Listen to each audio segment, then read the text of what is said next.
What if the secret to transforming your life isn't about doing more, chasing approval, or fixing everyone else's problems? What if it's about doing less specifically, stopping yourself from being emotionally available to everyone and everything? I know it sounds counterintuitive. We're taught to be open, to give endlessly, to always be there. But today, we're diving into something Carl Jung, one of the greatest minds in psychology, knew deeply.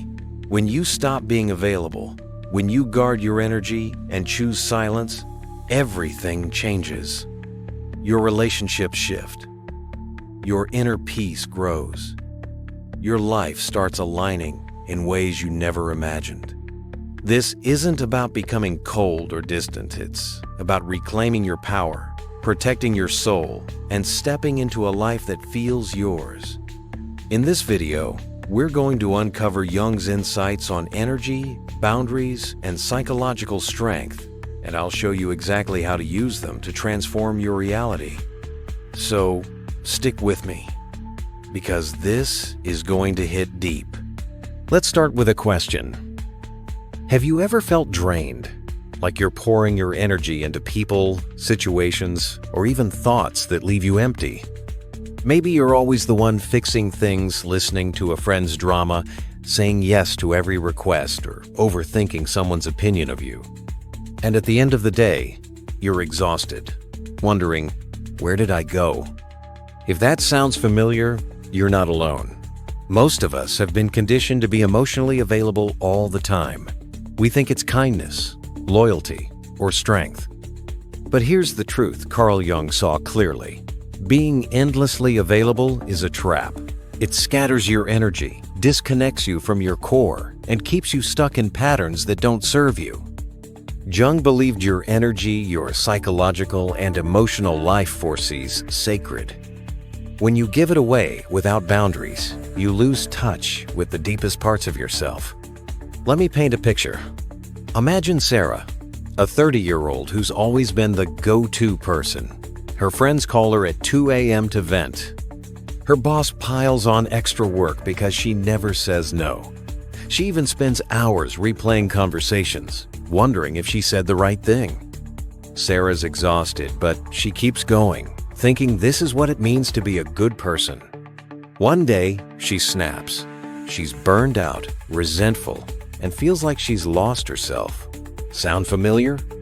Maybe you've been Sarah, or you're one step away from becoming her. Carl Jung, the Swiss psychologist who revolutionized how we understand the mind, had a term for this: psychological energy. He saw your mind and soul as a system with a finite amount of energy. Every time you overextend yourself, emotionally, mentally, or even spiritually, you're draining that system. Jung believed that to live a meaningful life, you must protect this energy and direct it inward, toward your own growth, your own truth. When you stop being available to everyone else's chaos, you create space for your own transformation.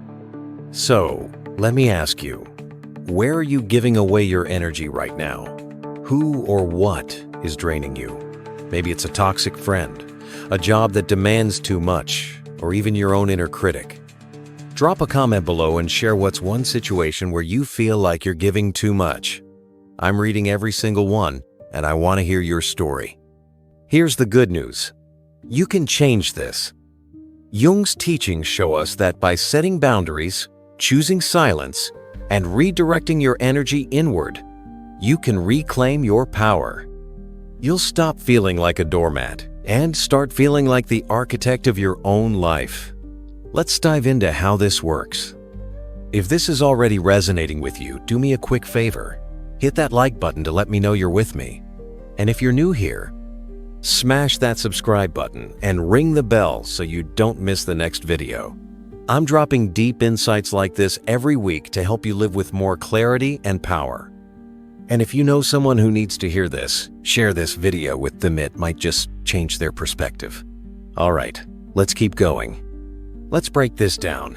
Being emotionally available all the time isn't just tiring, it's a pattern that keeps you stuck. Jung called this the unconscious parts of yourself that drive your behavior without you realizing it.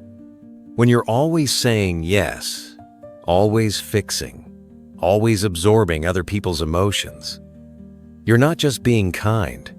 You're often acting out of fear of conflict, fear of being disliked, or fear of not being enough.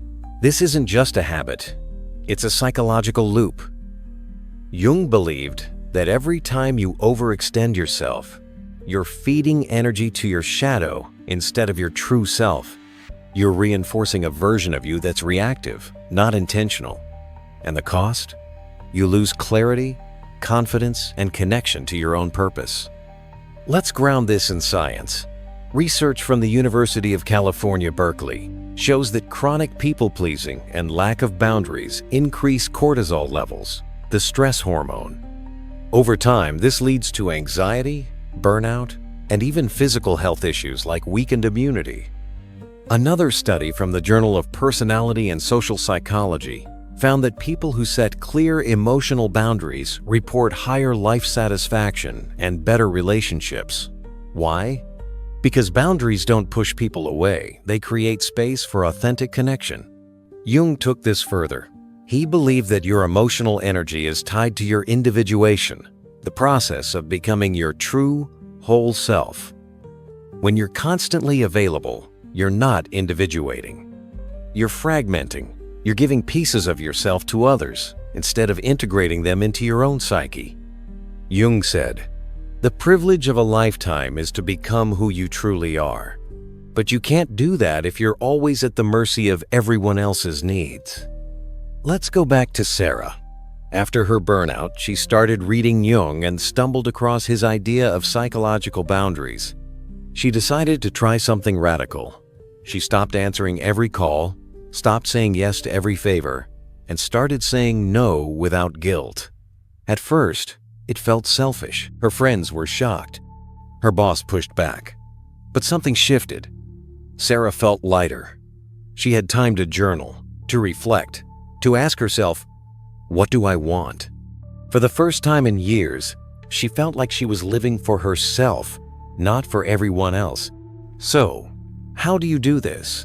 Here are 5 actionable steps, rooted in Jung's teachings, to stop being endlessly available and reclaim your energy. 1. Set clear boundaries. Boundaries aren't walls, they're gates. They let you choose who and what gets access to your energy. Start small. Next time someone asks for a favor that feels draining, say, "Let me think about it and get back to you." This gives you space to decide if it aligns with your energy. Jung believed that saying no to others is saying yes to your own soul. 2. Practice selective silence. Jung was a master of silence. He knew that words carry energy, and over-explaining or oversharing scatters it. Try this. When someone pushes your buttons or demands your reaction, pause. Take a deep breath. Choose silence over a knee-jerk response. Silence isn't weakness, it's power. It signals, my energy is mine. 3. Redirect energy inward. Jung's concept of introversion wasn't just about being shy. It was about turning your focus inward to connect with your unconscious. Try journaling for 10 minutes a day. Ask yourself, what am I feeling? What do I need? This builds a relationship with your inner world, where your true power lies. 4. Use the 4 to 7 -8 breathing technique. When you feel overwhelmed by others' demands, use this science-backed method to reset your nervous system. Inhale for 4 seconds, hold for 7 seconds, exhale for 8 seconds. Do this 3 times. It lowers cortisol and helps you stay grounded in your own energy. 5. Audit your energy drains. Make a list of the people, places, or habits that leave you drained. Be honest. Then ask, does this serve my growth? If not, limit your exposure. Jung believed that your environment shapes your psyche. Surround yourself with people who respect your boundaries and lift your energy. Here's a challenge for you. Try one of these steps today. Maybe it's saying no to something small, or journaling for 10 minutes. Then, come back and drop a comment with how it felt. Did you feel lighter? More in control? I'm dying to hear your experience.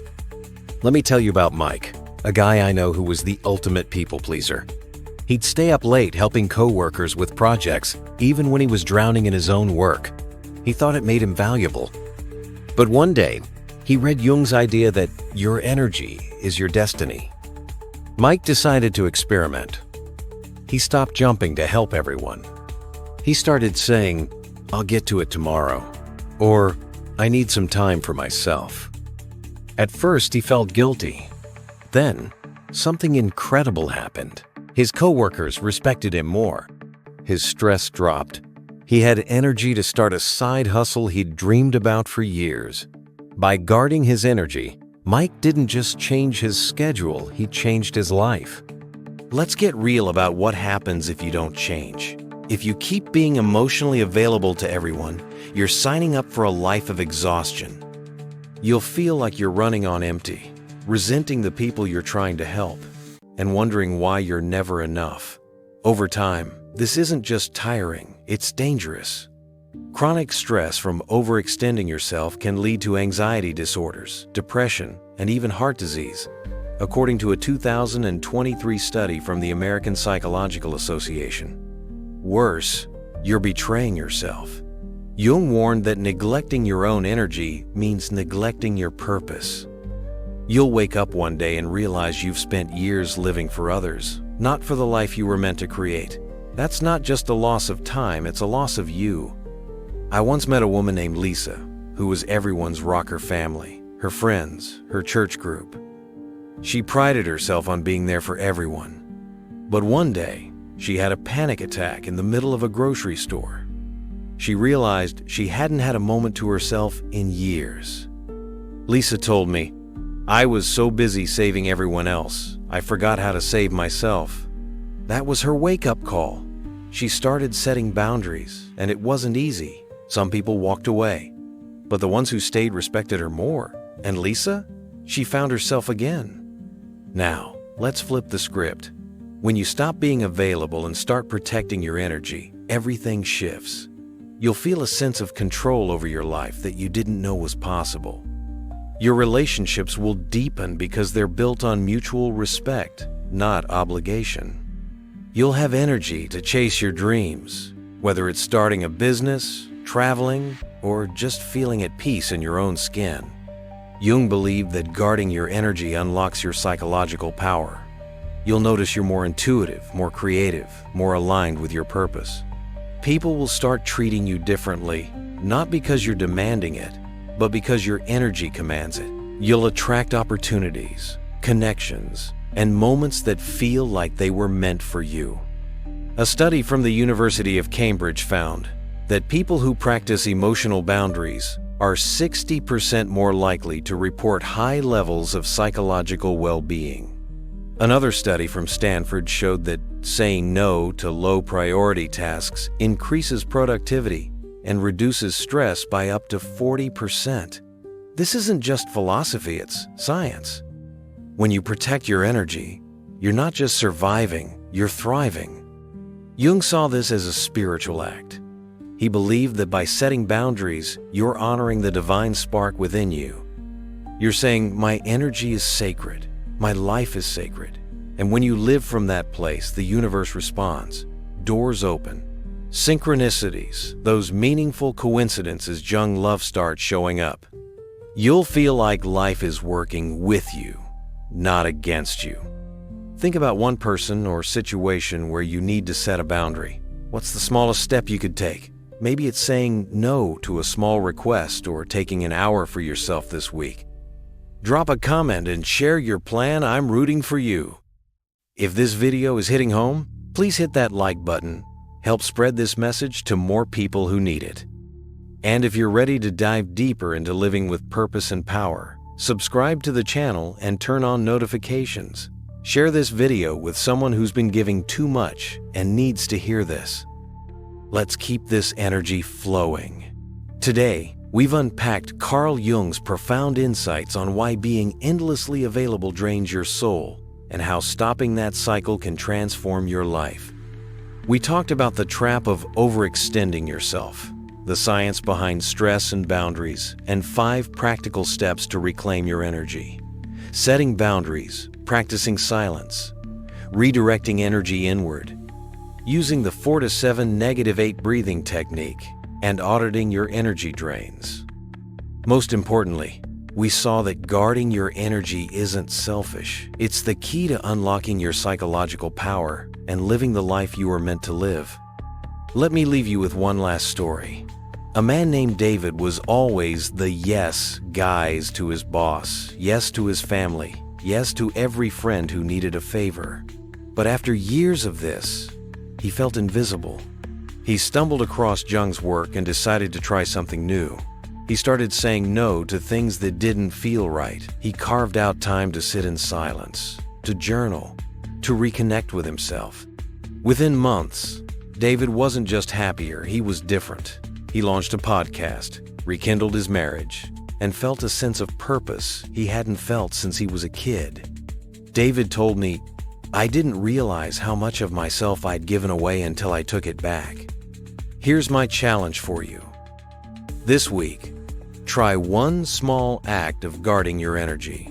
Maybe it's turning off your phone for an hour, saying no to a request that feels heavy, or journaling about what you want. Just one step. You'll be amazed at how it feels to reclaim your power. If you love this, check out my next video on Jung's concept of the shadow. It's a deep dive into the hidden parts of your mind and how to integrate them for a fuller life. The link's in the description. Thank you so much for watching. You're not just watching a video, you're taking a step toward a more powerful, aligned life. And I'm honored to be part of that journey. Drop a comment with your thoughts, your stories, or just a 111 to signal your commitment to change. I'll see you in the next video. Stay strong, stay true, and keep protecting your energy.